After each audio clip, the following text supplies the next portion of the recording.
Il est 15 heures et nous sommes le lundi 7 avril 2025. Mesdames et messieurs, bonjour et bienvenue sur Télé Djibouti pour suivre cette édition de la mi-journée. Voici les titres de l'actualité d'aujourd'hui. Sous les hauts patronages du Premier ministre s'est tenu aujourd'hui le Forum de Djibouti organisé par le Fonds souverain. Le FSD, c'était à El Hotel où plus de 300 participants ont été présents. Également dans l'actualité de ce 15 heures au Palestine, l'UNRWA met en garde contre l'aggravation de la crise humanitaire. Voilà pour le sommaire. Merci si vous nous rejoignez sur Télé Djibouti. L'événement principal de ces 15 heures, c'est ce forum de Djibouti qui s'est ouvert ce matin sous les hauts patronages du Premier ministre de la République de Djibouti, M. Abdelkader Kamil Mohamed. Le forum de Djibouti organisé par le Fonds souverain. À son arrivée, le Premier ministre a été accueilli par la ministre du numérique, Mme Ali Mohamedou, et le directeur général du Fonds souverain, Dr Slim Firiani. Un événement qui est d'une éloquence digne des plus grands événements et qui a mis en lumière l'importance géostratégique de la République de Djibouti, le qualifiant de porte d'entrée naturelle vers un développement vertueux en Afrique. Un pays certes modeste en taille, mais dont l'influence économique régionale est démesurée grâce à ses infrastructures portuaires de pointe, ses connexions numériques exceptionnelles, l'on note 10 câbles sous-marins et sa position géographique privilégiée au carrefour de l'Afrique, de l'Asie et de l'Europe. La finance, de la diplomatie et des affaires se sont réunis ce matin pour cette deuxième édition, un véritable tourbillon d'énergie et d'idées. L'objectif principal, positionner Djibouti comme le pivot incontournable du développement économique africain. Une ambition audacieuse, certes, mais loin d'être irréaliste, vu le contexte géopolitique actuel. L'événement, un véritable melting pot d'experts, a pour ambition de stimuler les investissements internationaux et de catalyser la croissance durable sur le continent. Plus de 300 participants issus des divers horizons ont été présents. L'on note également la présence de Carlos Lopez, éminent économiste africain, mais également la présence de l'ancien Premier ministre béninois, M. Zilidou.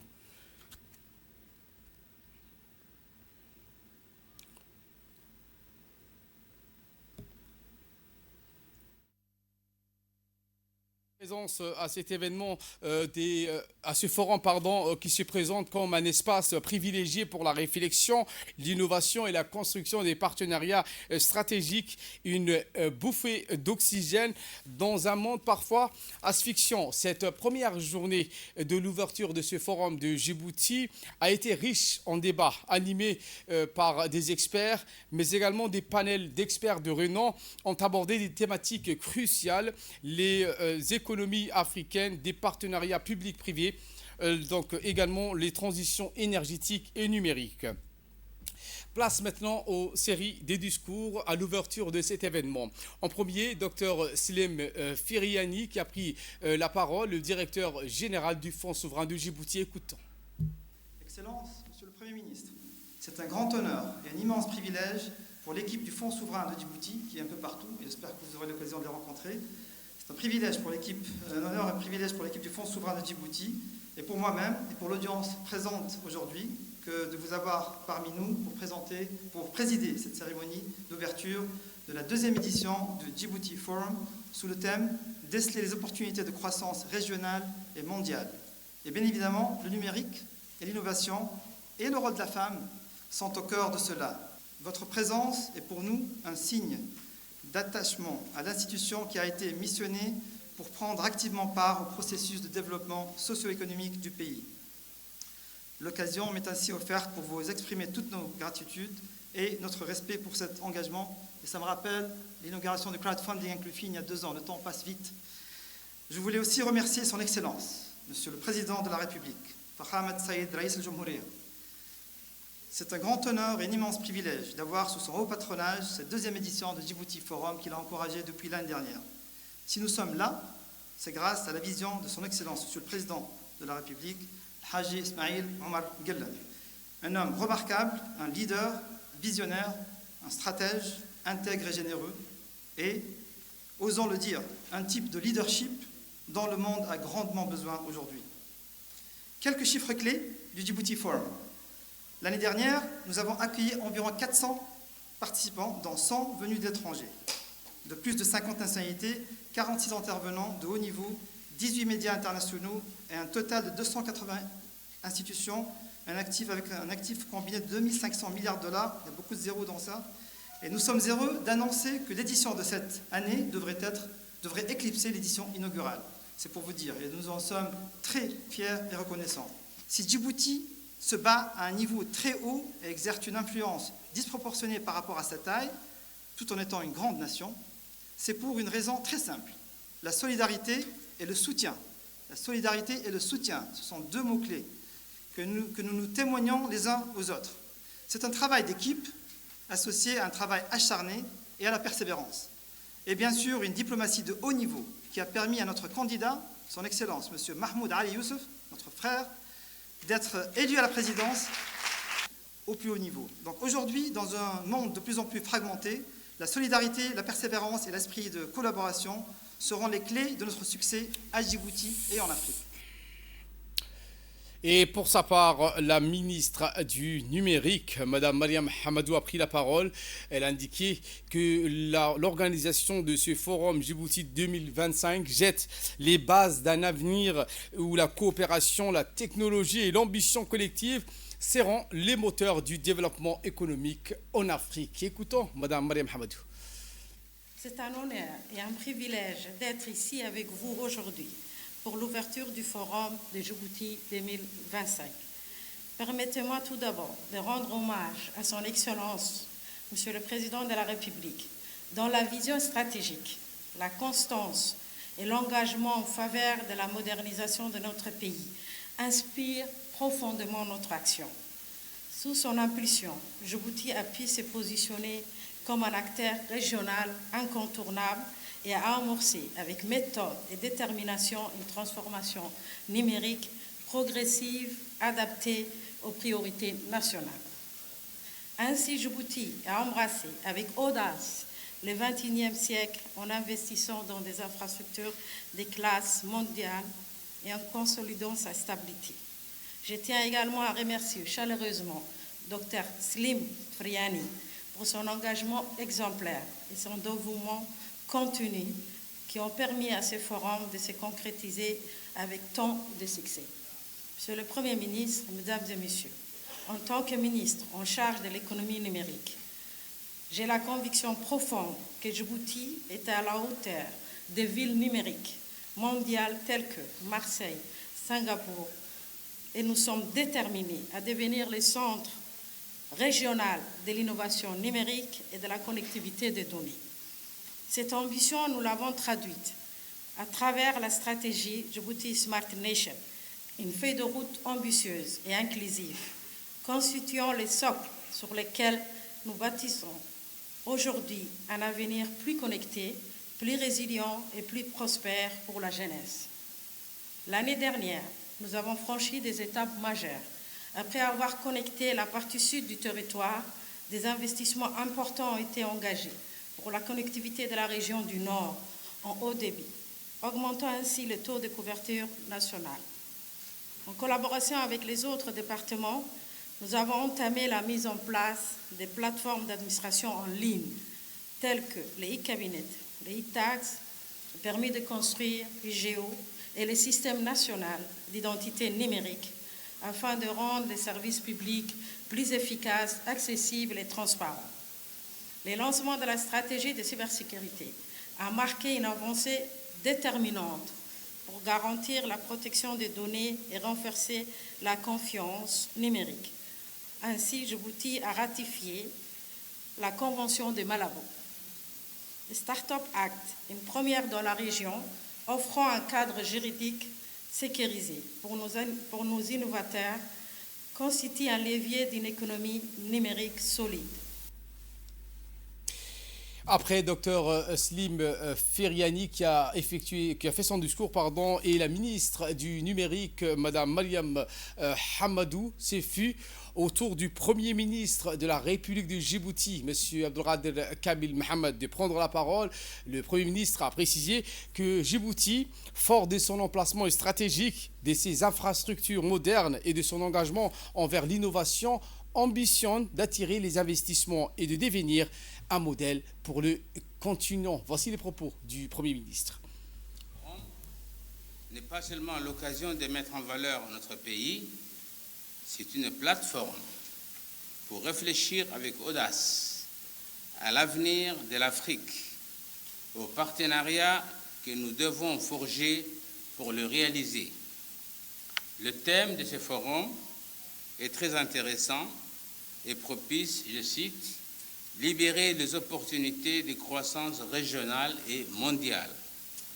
Aujourd'hui, il n'est pas indéniable que nous évoluons dans un monde en mutation rapide où les certitudes d'hier ne sont plus garanties et où de nombreux pays se replient sur eux-mêmes. À Djibouti, nous sommes fiers de notre stabilité et de notre capacité à nous adapter aux changements. Nous sommes conscients de l'impératif d'une plus grande autonomie pour le continent africain. La présidence de la Commission de l'Union africaine confiée à Djibouti y apportera sans aucun doute une dynamique nouvelle. L'accession de Djibouti à ce prestigieux poste est aussi le signe que dans le monde d'aujourd'hui, l'influence n'est pas déterminée par la taille, mais par les valeurs, la stabilité et la capacité à contribuer de manière significative à la paix et au développement. Mesdames et messieurs, Djibouti est prête à jouer son rôle en mettant à disposition son hub logistique stratégique et un accès à une énergie propre et abordable afin de bâtir des industries capables de servir non seulement le continent africain, mais aussi nos partenaires historiques du monde arabe avec lesquels nous entretenons des relations solides et durables. Vous serez sûrement de mon avis quand j'annonce que la première et la plus urgente des priorités pour l'Afrique est la paix et la sécurité. Sans elles, nos rêves de prospérité resteront hors de portée. À Djibouti, nous avons toujours cru en la diplomatie, non pas comme un slogan, mais comme un outil pratique de résolution de conflits. Nous avons travaillé dur pour faire de notre pays une plateforme de dialogue dans la Corne de l'Afrique et au-delà. Comme je l'ai dit déjà, il est impossible de réussir l'intégration économique sans établir d'abord une paix durable. C'est pourquoi nous continuerons à soutenir la stabilité régionale, à jouer notre rôle dans la résolution pacifique des crises. Mesdames et messieurs, le deuxième pilier de notre stratégie est la stabilité économique, malgré de nombreux défis auxquels notre région a été confrontée, conflits, pandémies, hausse des prix mondiaux. Djibouti a su faire preuve de résilience. Nous avons maintenu l'équilibre macroéconomique et l'inflation sous contrôle. Notre monnaie indexée sur le dollar américain depuis 1949 offre aux investisseurs un degré de stabilité rare en Afrique. La Banque centrale continue de surveiller de près la situation de notre gouvernement et notre gouvernement a donné la priorité à une gestion prudente de la dette, à la diversification des sources de financement et à un environnement favorable au secteur privé.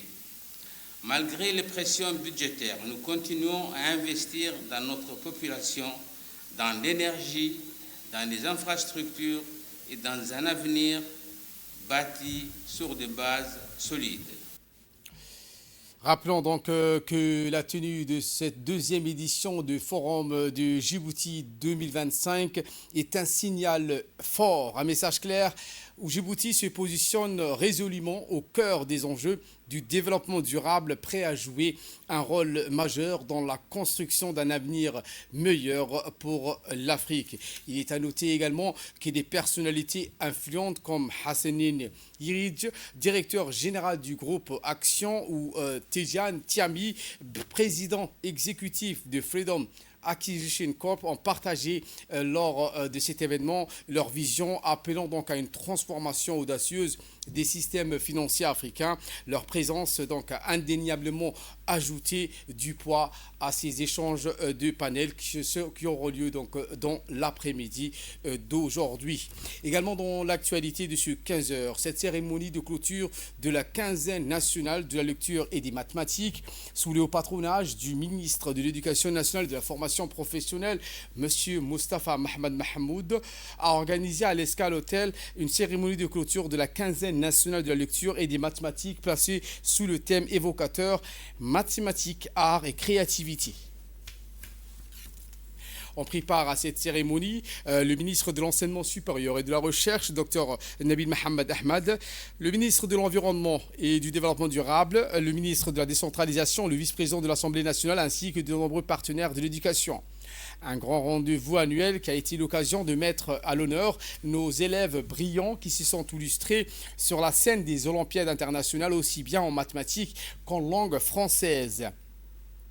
Ils ont porté les couleurs de notre pays, leur réussite qui est une fierté nationale et le reflet d'un travail collectif mené avec rigueur dans nos établissements scolaires sous la houlette d'enseignements passionnés et engagés.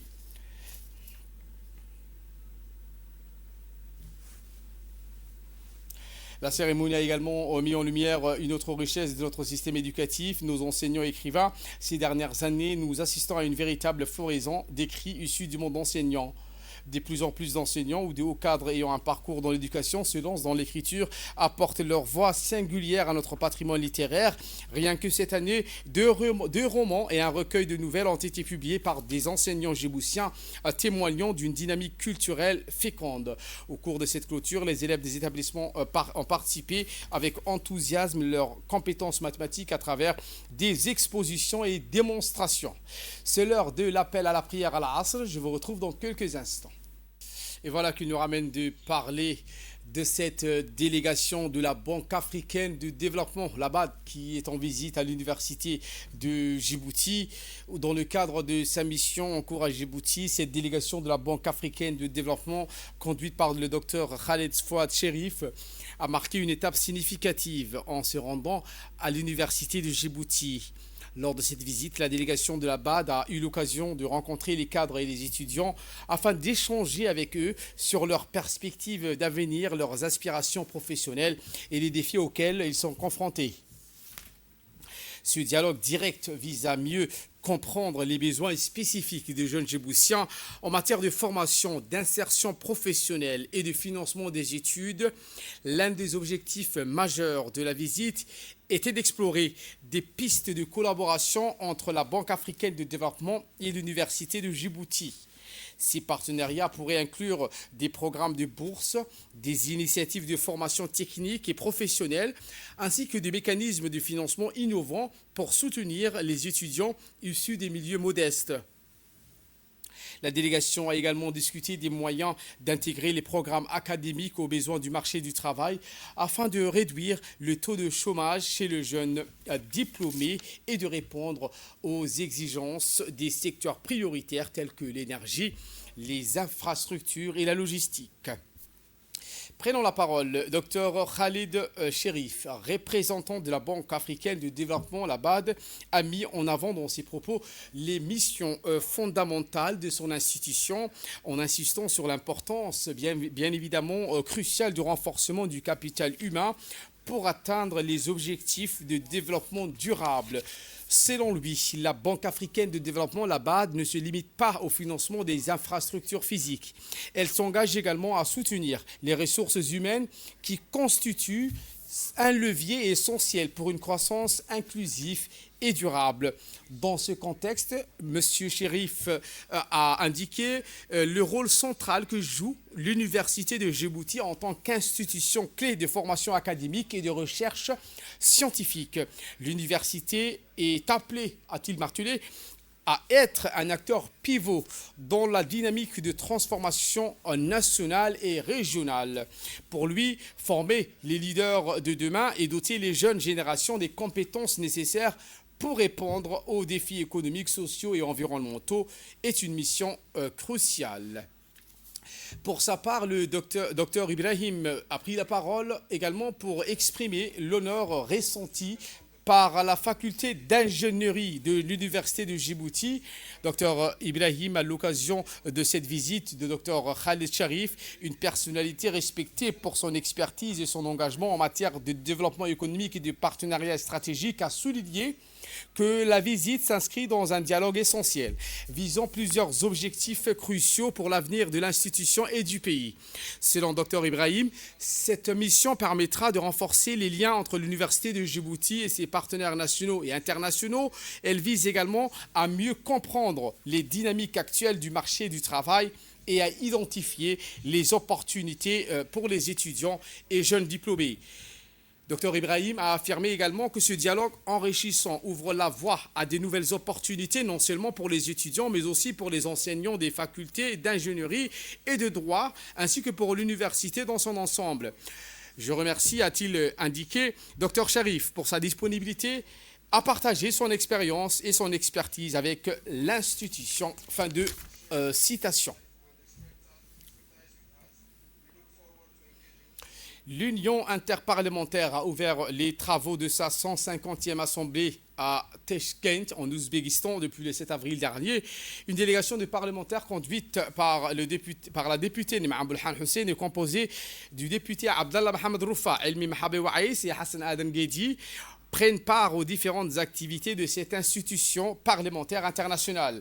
Les parlementaires djiboutiens participent activement aux différentes commissions de l'UIP, l'Union interparlementaire, sur les domaines clés tels que la femme, la jeunesse, la paix, la sécurité, le développement durable. Et ces travaux dureront jusqu'au 9 avril. Ce lundi 7 avril, à l'aube, le général de corps d'armée Zakaria Cheikh Ibrahim, chef d'état-major général des armées, s'est rendu à l'école militaire président Goulet de Holhol.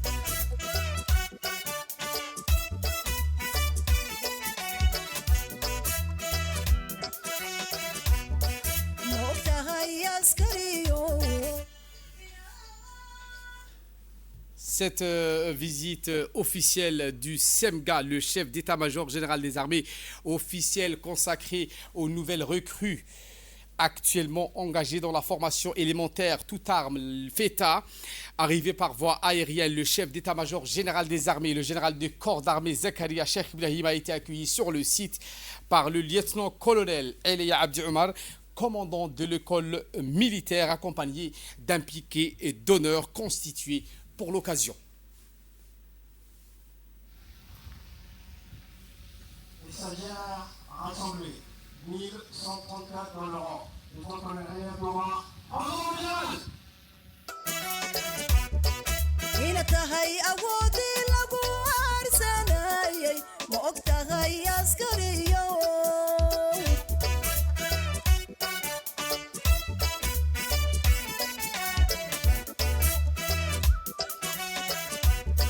إن تهي أودي لبو أرسناي مؤكتهي عسكريو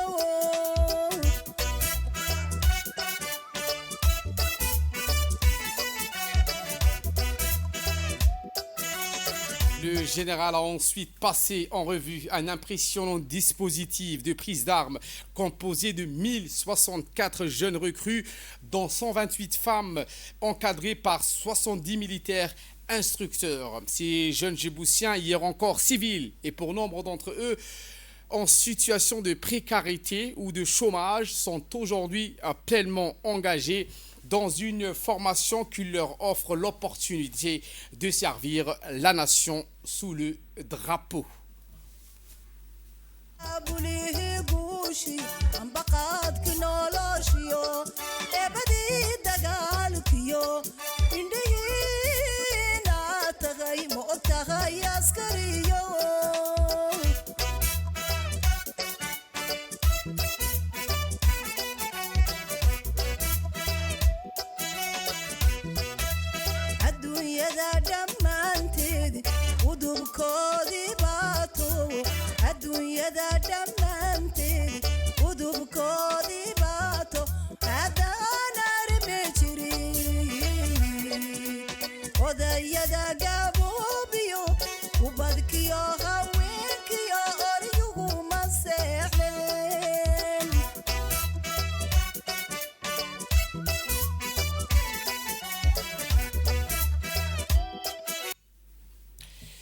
Eh bien, cette journée a débuté avec la récitation du Saint-Coran par un jeune stagiaire, marquant le caractère spirituel et symbolique de cette cérémonie.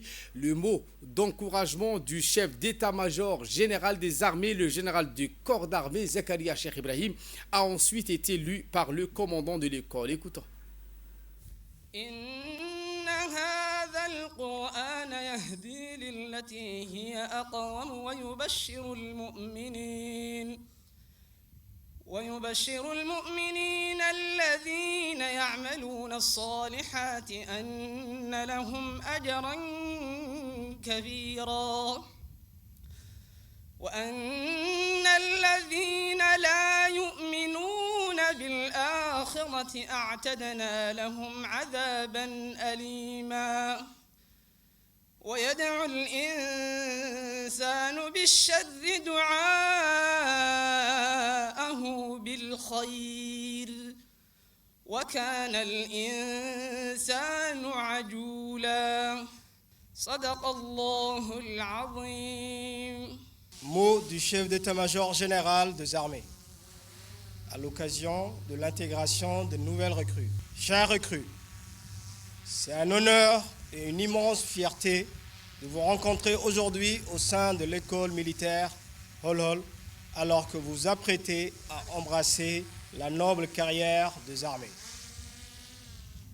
Vous êtes un effectif de 1064 stagiaires djiboutiens, dont 128 filles, issues de toutes les régions de notre pays, mais rassemblées pour une même vocation. Servir la nation avec courage, défendre ses valeurs sacrées et rejoindre la grande famille de l'armée djiboutienne. Votre arrivée ici marque bien plus qu'une simple étape administrative. C'est le point de départ d'une profonde transformation. Vous êtes arrivé en civil, vous repartirez en soldat. Le stage de formation élémentaire, toute arme, appelé FETA, que vous entreprenez est une épreuve exigeante, mais essentielle. Il fera de vous de combattants, aguerris, forgés par la discipline, endurcis par l'effort et unis par l'esprit de corps. Le défi que vous attend ne sont que le premier pas d'un parcours où chaque goutte de sueur, chaque acte de courage et chaque sacrifice contribueront à bâtir votre légende Wari Meside Warakahara. Je vous exhorte à incarner les vertus militaires, rigueur, fraternité et respect envers vos cadres. Faites preuve d'une détermination sans faille. Cultivez votre fierté d'appartenir à cette institution et gardez toujours en mémoire le privilège suprême qui est le vôtre. porter l'uniforme au service de la nation. Après ces mots de Eliye, donc le lieutenant-colonel Eliye Abdi Omar, sous une tente aménagée pour l'occasion, une présentation détaillée a permis d'exposer au chef d'état-major général des armées, le CEMGA et sa délégation, les différentes étapes de la formation FETA 2025. Cette dernière s'étend sur 15 semaines et inclut à la fois un volet théorique et pratique, des formalités d'incorporation, des périodes d'évaluation ainsi qu'un raid final.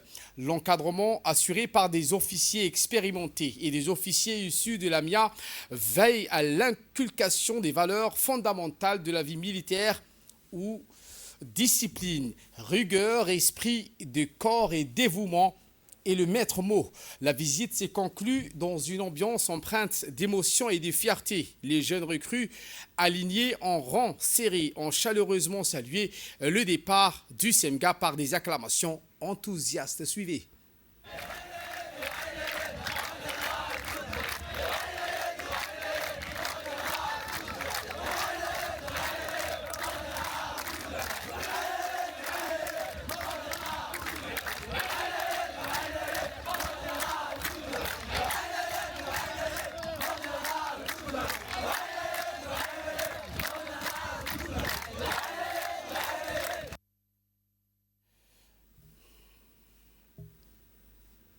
Cette visite s'inscrit donc dans cette volonté du chef d'état-major général des armées, le général du corps d'armée Zakaria Cheikh Ibrahim, de suivre de près l'évolution de la formation des recrues. Enfin, nous avons pu constater que le stage FETA 2025 se déroule, a-t-il martelé, dans d'excellentes conditions, porteurs d'espoir et de perspectives pour une génération appelée à défendre les intérêts et la souveraineté de notre pays, a martelé le chef d'état-major général des armées, le général du corps d'armée, Zakaria Cheikh Ibrahim. Également dans l'actualité de ce 15h, l'agence djiboutienne de route, l'ADR, a lancé cette semaine une campagne de désensablement à travers les 3 communes de la capitale. Il s'agit de la commune de Boulaous, de Balbala et de Razdika. Ces opérations visent à dégager les principales artères routières encombrées par l'accumulation de sable, conséquence des récents vents forts et intempéries. Les équipes de l'agence djiboutienne des routes ADR se sont mobilisées jours et nuits pour faciliter la fluidité de la circulation.